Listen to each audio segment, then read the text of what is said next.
I got the thumbs up, Johnny Lupinacci. You know from who? Jacob, chairman of the board's Busted Pencils, fully leaded education talk. Educated educators talking education. And yeah, mixed up the intro there a little bit, putting Jacob first and foremost because, hey, this is probably one of our favorite days of the week. We get to record. Johnny, we get to be guests on our own show for Jacob, chairman of the board, producer's choice episode. Whew. I don't know. I got to admit, though, coming into this one, I ain't nervous. Really? Well, hey, that's good. I was just, talking to some friends who listen, and they said, maybe one of these Fridays, Tim will realize Jacob's really not out to get you guys. In fact, he kind of makes you guys all seem a little bit more, like real, a little bit more like everybody else. I said, I know, man, but Tim has the anxiety, and anxiety isn't always rational. So I am so glad to hear that. I am just excited. And Jacob, man, I tell you, last night, no producer's choice Jacob nightmares. I didn't have you, chasing me down with, Tim, you got to answer this question. Well, good news, Tim. Today is all gotcha questions. We're doing I've got 10 things here written down. I think they're really going to snag you. And without further ado, let's do the thing. For choo-choo, producer, Jacob's choice, chairman of the board. Ow! You now have two choices. Chairman of the board, Jacob. Ow! Jacob, chairman of the board. I bet the board is spelled B-O-R-E-D. We choose to go to the moon. Life's full of tough choices in it. You chose poorly. Fellas, Tim, Johnny, we all remember going to school. It was a great time, wasn't it? Math, science, literature. We learned a lot from our experiences in the American education system. But there's one thing that our teachers and our principals never intended to teach us, but which I believe helped shape American culture just as much as any syllabus ever could. And that, folks, is the spirit of rebellion. Cue the clip. Dear Mr. Vernon, we accept the fact that we had to sacrifice a whole Saturday in detention for whatever it was we did wrong. But we think you're crazy to make us write an essay telling you who we think we are. And you see us as you want to see us. In the simplest terms, with the most convenient definitions. But what we found out is that each one of us is a brain and an athlete and a basket case, a princess, and a criminal. Does that answer your question? Sincerely yours, The Breakfast Club. Today I've got a brain and a princess here. I'll let you guys decide who's who. I want to talk about those little acts of rebellion that young folks have been quietly, or sometimes not so quietly, engaging in for as long as we've had schools in this country. To help me with that, I've asked two experts in disobedience to join us here on the program today. Doctors Johnny Lupinacci and Tim Slekar. Fellas, thank you for being here. Nice. Thank you, Jacob. I might now be getting a little bit. You might be asking me to reveal some things.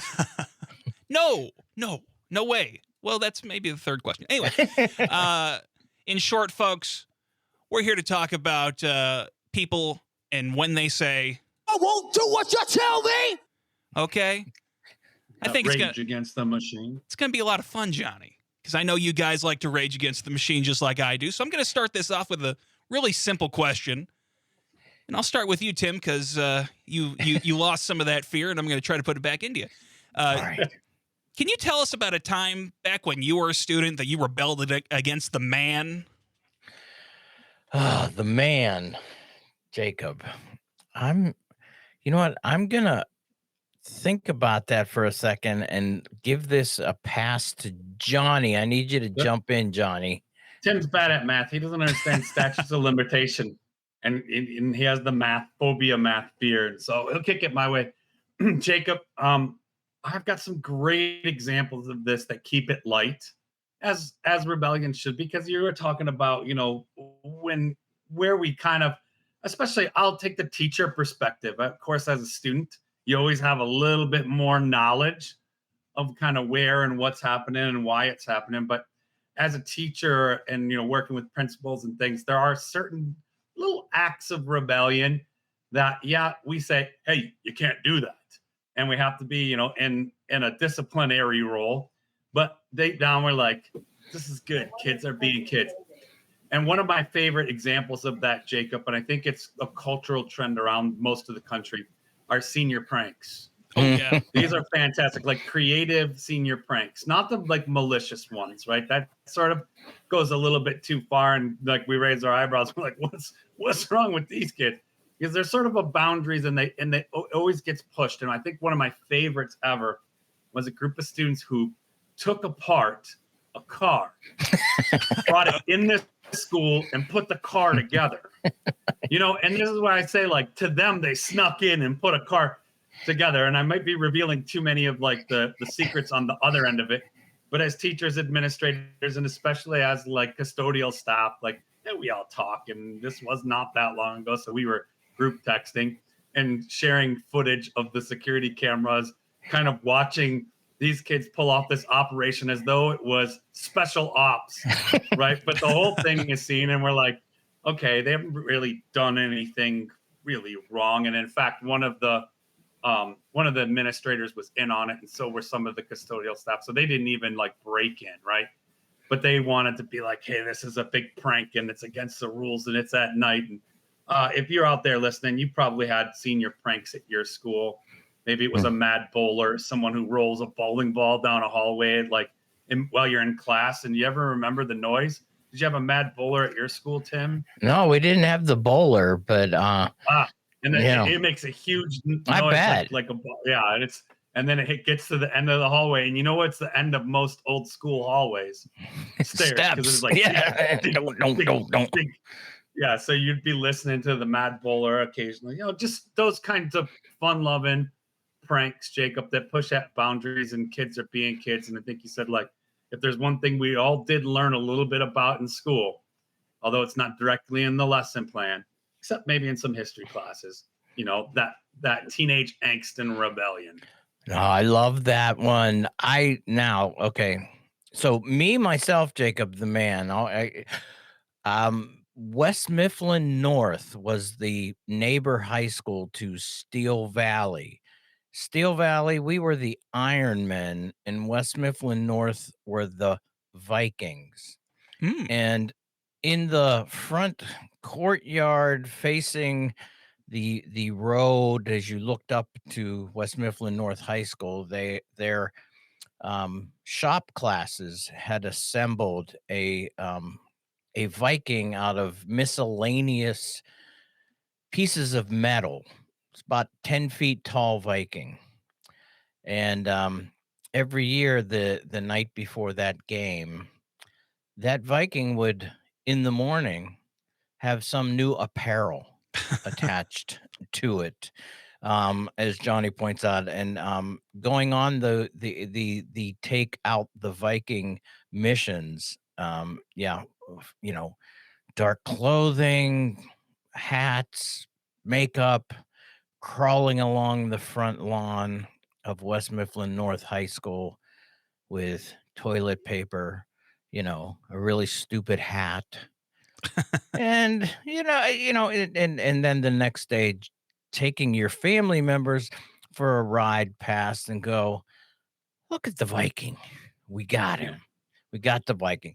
I don't know. I was that bad to do that? Was that a going against the man, or was that actually an activity, like you said, an extracurricular that added to me, that's an essential something? curricular, Tim. I was gonna say, right? But character building. Now I can hear somebody going, so you're advocating the destruction of property, Dr. Tim Slekar? No. I'm not. I mean, come on. I I guess I was too with the mad bowler. I mean, bowling balls can cause. Well, let me just tell you, our Iron Man also was very well dressed the next day after that game too, because tit for tat on that. The West Mifflin North kids also, kind of made a mockery of our big Iron Man standing out front of our high school. Is that the same company that sells paper from The Office? My big question here, Tim, is Thunder Mifflin. Did you play like Black Sabbath, Iron Man at your home games, or did you incorporate that at all? Because it seems like a very obvious choice. As a matter of fact, that was the theme of our wrestling team. As we came in, we would darken the gymnasium, and the wrestlers, my team, we would come running out to boom, boom, boom, boom, boom, boom. Yeah. I love it. Man. Tim, that's the secret sauce. That's rebellion right there of a sort, I think. Having that metal attitude to come out with Black Sabbath. Something you guys both kind of touched on here, talking about youthful rebellion, is kind of an important aspect, I think, to it, which is, one, after doing something rebellious, you make sure to drive by with the family so they can see it. Because part of it is you do want people to know, you kind of want to get caught. And then another aspect of it is, just like you said, both schools are doing it. Everyone is aware. We could put a watch out, couldn't we? But we'll let it happen. Johnny, they catch him on the camera. We'll let you in to put the car in here. What do you guys think about the aspect of young people rebelling, and kind of people knowing and letting it happen because there's a certain amount of healthy rebellion? Yeah, I think this is a tough question, Jacob, because it works in that gray area. Yeah. That every teacher out there, and I'd like to say probably every parent or coach too, kind of knows there's certain things that, it's nuanced, it's situational, because there's times we could say like something problematic, like, oh, those are boys being boys, but actually they're sexually harassing people, right? And I don't want to make those kind of comments of like, hey, these are just teenagers being teenagers. But there is some, like you said, some validity to that, some natural, important developmental step of like, hey, it's sort of like, babies, learn to crawl at a certain age, teenagers rebel. I mean, and I know there's some stigma around that word, but every parent listening knows even the best, 14, 15, 13, however year you are in the teens, if you got one at home or in your family, there's some days where they're just like them against everyone.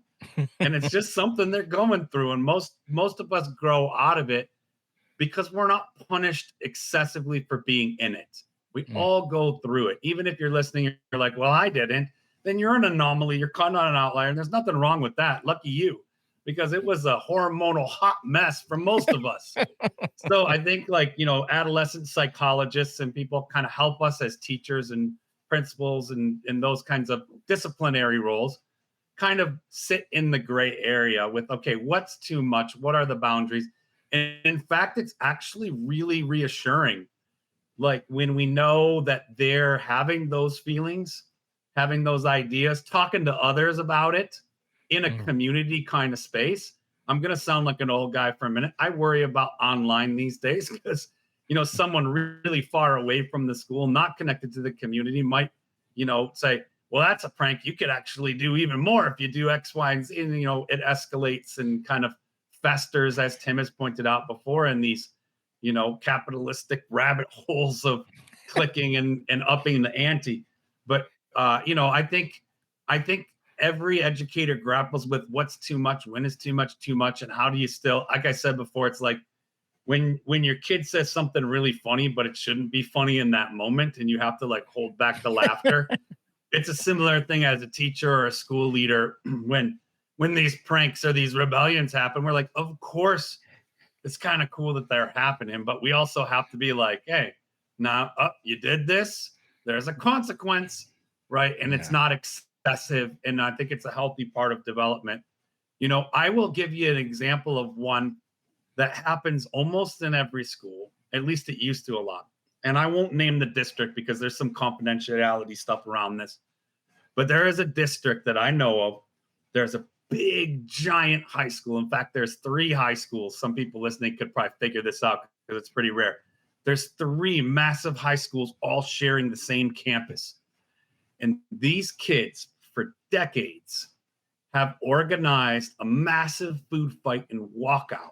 Ooh. That no principal has ever been able to squash. Now, that last part, since 2013 was the last time I was really connected and close to this community. So if you're a sleuth, you can figure this out because you can look at, my resumes and all stuff and figure out where was I up till 2013. But nonetheless, these kids, man, they would organize, and this like team of administrators, you can imagine 3 of the biggest schools in the country all sharing the same school campus. So tons of kids. I mean, you're already outnumbered, young people to adults in schools. They don't get violent about it. This isn't like, like people beating each other up, or, there is some, I would say, some destruction of property in the sense of like food is actually pretty important, and it's wasteful to throw food and make a mess like that. Someone has to clean it up, and it ends up being some of the kids, because I mean, everybody starts with this big food fight, and then there's this massive walkout. And for like decades, kids knew and know. This is the tricky part, Jacob, that I'm in the gray area on. It's kind of like a scary reminder. Nobody could figure out how to stop it.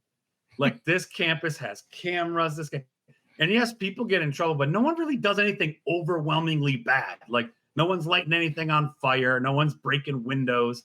No one's hurting anybody. But it's a little bit chaotic. And yes, it's a little scary when all of the students say, guess what we're not doing today? And they leave school. And so I've always been a big sort of, I can't say fan of it, but admirer. Admirer is a good word. And sympathizer for my administrator friends who would say, John, you have no idea what like a problem this is for us. It's massive. Like we have whole teams trying to figure this out. We have like people infiltrated in the school just to try and stop this thing, and we haven't been able to. We've embedded ourselves within the student body. Oh, it's hilarious, man. It shouldn't be hilarious. It's one of those things where like you say to your administrator friend, like, oh man, I bet that's hard. That sucks. And then you go home and you're like, crack a cold one, and you're like, it's actually kind of funny. But that is funny. But Jacob, though, adding at a point like what Johnny was saying, the gray, right? And this is kind of that. Okay, for me to remember the way I remembered it, right? It sounds fun. It sounds like a nice reflection. But what happens here, and I see this from the administrator's point of view too, is that somebody eventually antes up in these types of things, and so one year that Viking got a bunch of oil paint all over it. So now you're dealing with destruction of property. They had to do that. And in fact, I mean, it gets to the point where, a couple kids, 1979, 1981, sitting around, smoking cigarettes and other things and going, you know what? My dad has one of those welding torches downstairs. I bet we can take that Viking down and bring him with us. And so even that could sound potentially funny. It's where it goes too far, Tim.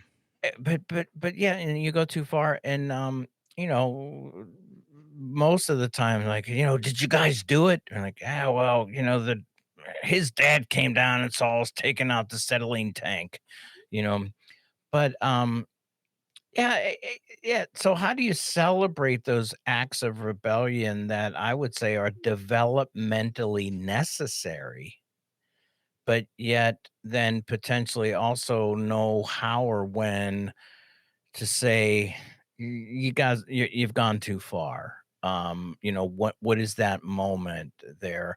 And as Johnny said, I think it's gray. I know there is a listener out there somewhere who's going, no, well, you know what? There's no grayness here. Well, for some teachers there isn't. Yeah. I mean, there's a reason why some teachers are teachers and they're really good at it. And I'm not dissing them.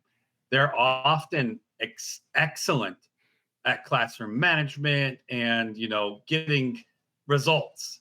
in the form of like kids sitting in desks and being compliant. I had lots of them as a student. And I think I told Jacob and you in a previous show, like one thing we all experienced in school is we learned how to watch a clock, especially in those detentions I was in.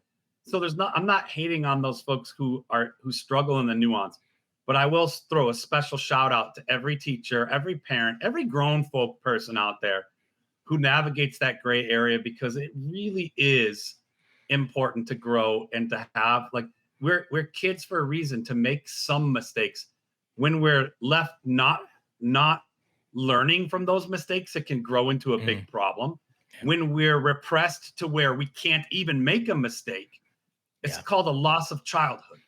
And this has been extremely tough. I know I'm getting on a soapbox here, but it's been extremely tough to be a kid in this country, especially right now. Like, I mean it. Like, we've talked about it for decades. There's a loss of childhood, but there is really some like expectation that, you know, like maybe kids won't misbehave. And I'm not saying well, kids should be out doing malicious behaviors and, you know, bullying each other and hurtful and harmful things. But also they're going to push boundaries. And if they're repressed in that, again, I'm not saying this is like, go ahead, let them do whatever. They need us to be in a position. How many times has any grown up out there learned, you know, sometimes active behavior, like a misbehavior, is a form of communication to just kind of test to see who cares, right? Because there's a difference between a teacher who doesn't say or do anything and a teacher or a school leader who says, okay, that's the line, you crossed it. I'll give you a great example too. I was at a local football game. I love fall because first downs and Friday night lights, and it's that time of year. But it's at a local high school football game, you know, tons of kids, it's homecoming, whatever. Like, I love that stuff, like the convertible cars that drive the homecoming court around and everything. But there were tons of kids. And, you know, the administrators, they're all kind of like stationed out around. You remember the drill, Tim, as a teacher. If you're a chaperone or you're a volunteer there, you may be in the booster club or, you know, part of the coaching staff extended, and you just kind of are an adult monitoring to make sure, yeah, kids are going to get a little out of control, but you got your eyes on it, and they look at you not like, what's he doing here? They look, a lot of them, and they're like, okay, cool, I'm safe. A grown-up is here in case things get kind of crazy. And there was a kid, and, you know, he was just like feeling himself, man. He was being goofy, you know, he's being a kid, maybe being a little rowdy at times. His friends are kind of like, dude, chill out. Like, you know, he's getting into it. It's a football game. It's homecoming. And he's drinking a soda, and he takes the soda bottle and he turns like towards the trash can, which of course is like 20 yards away. And he just does a flip like of an empty soda bottle that makes it about a quarter of the way, but you know, it's in the air. And immediately he looks right to that grown person who happens to be the assistant principal. He looks over, and the principal is just like, you know, gives the look, you know, the stare. I can't show you because we're not on video, but you know the look, everybody out there, and just kind of points to it and mouths, pick it up, and points to the trash can. The kid kind of goes over, and his friends are laughing and cheering, like pushing him over there, but he goes and picks it up, puts it in the trash can. That could have escalated to a huge problem, right? But the person in charge knew how to handle the gray area. Just needs the kid to settle down a little bit. He was a little impulsive, a little too excited. You know, it's an empty plastic soda bottle. Not going to hurt anybody, but if we start throwing bottles, people can get hurt, right? Also, like, we don't just throw trash. And also, there's some semblance to the order here, even though things are a little crazy. So loved seeing that kind of thing. But we have to give space for young people to be young people. Otherwise, there's this thing called like repressed angst, right? And all kinds of built up things that are just impulses that turn into angers. And I don't know, Tim, but I think we've had some less happier shows about where that anger manifests and comes out into our communities. Absolutely.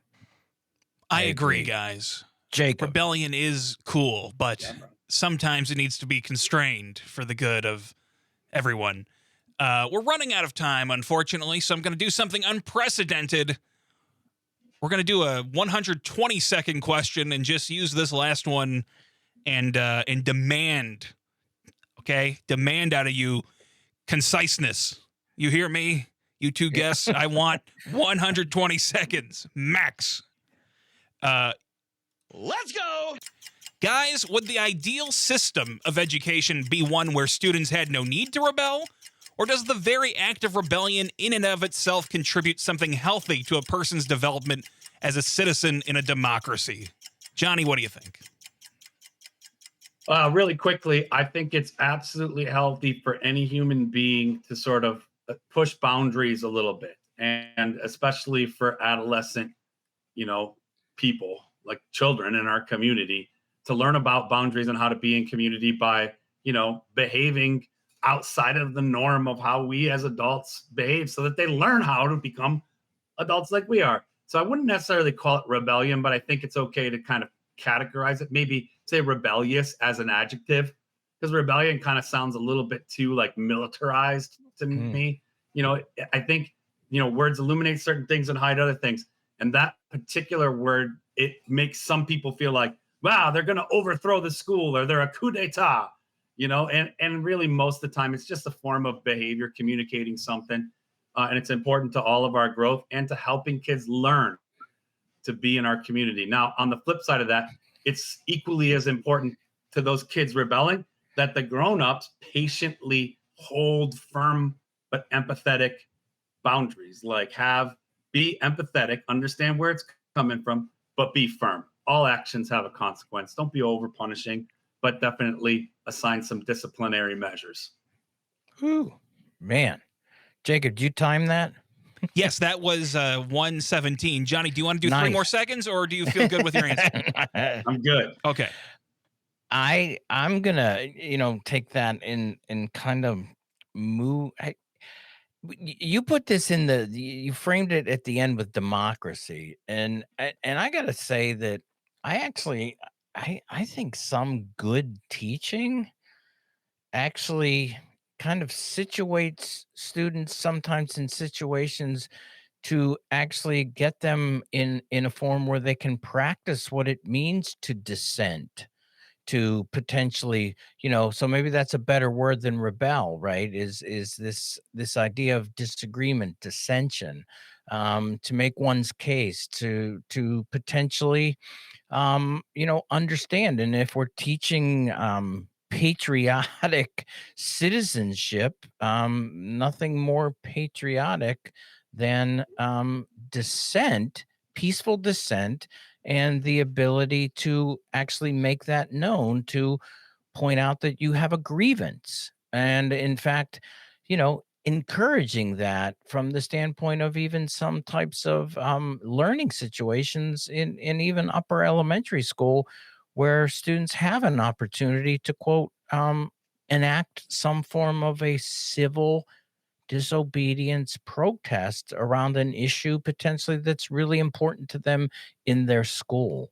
And so heated political climate right now, but I think that's a valuable type of situation that schools actually can help, so that we don't get out of control. What does it mean to dissent peacefully? To be a patriotic citizen who understands and respects humanity and property, but still has an ability to rebel. Wow. Tim, good answer. Dr. Tim Slekar, Dr. Johnny Lupinacci, thank you so much for coming on your own show. I really appreciate that. I always love having you here as guests on your own show. I could rebel and change the way we end the show, but I'm not going to do that, Tim. Nice. Oh, man, I thought you were going to kick it to me, Jacob. Well, Jacob, you know what that means. It is time for your moment of Zen.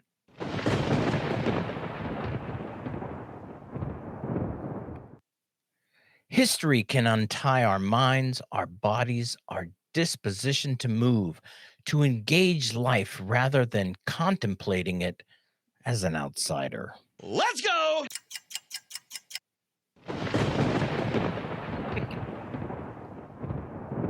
Sorry about the rebellion.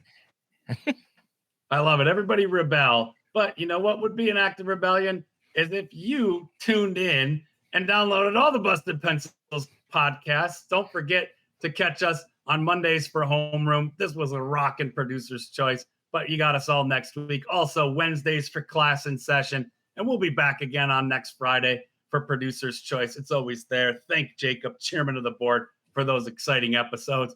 And don't forget that every Saturday you could tune in at 3 p.m. Central Time across all the Civic Media Network stations for 1 hour of your favorite blue-collar scholars, Tim and Johnny, and keep busting pencils.